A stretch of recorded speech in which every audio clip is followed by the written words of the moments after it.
wonderful fortitude. At San Francisco, for a flicker of time when the United Nations was being born, I saw the high hopes, the noble purpose, the patient understanding of the men of our world seeking to find a way to permanent peace. Where and when and how did their hopes start to turn to stone? In these day-to-day notes, perhaps, you will see how the dark cloud which presently envelops us grew. Finally, this book is a record of the most momentous year any of us have ever lived through.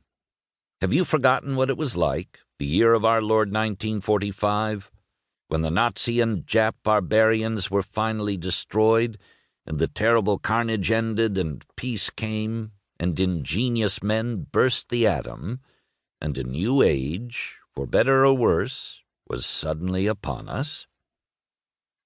New York, May 1947. Part 1. Beginning of the Peace. WLS. New York, Thursday, July 20th, 1944.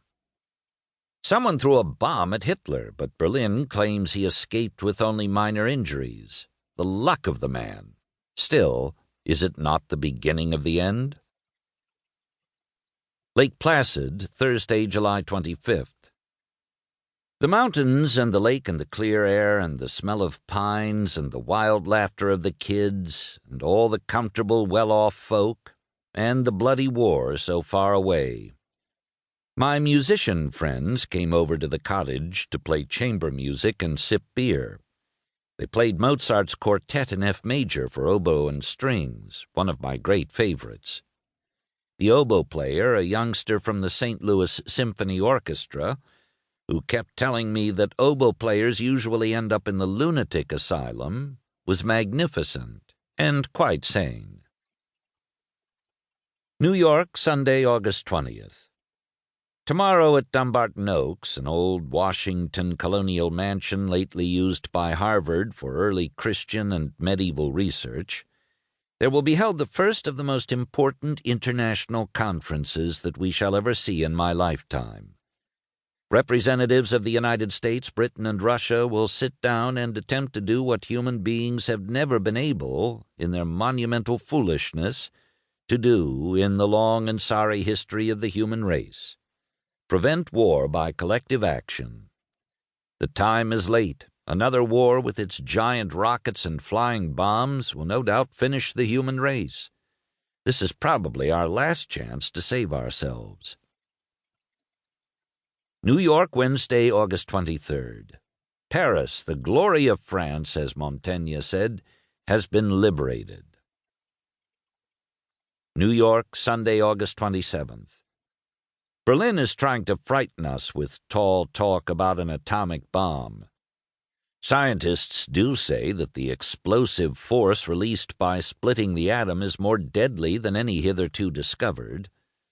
But a scientist who knows a great deal about the atom, Theodor Svedberg, a Swede and Nobel Prize winner for his work with atoms, said last week, "Talk about the atom bomb is so much hooey." New York, Sunday, September 10th. The Battle of Germany has begun. Today, for the first time in history, I believe, American artillery shells began hitting German soil.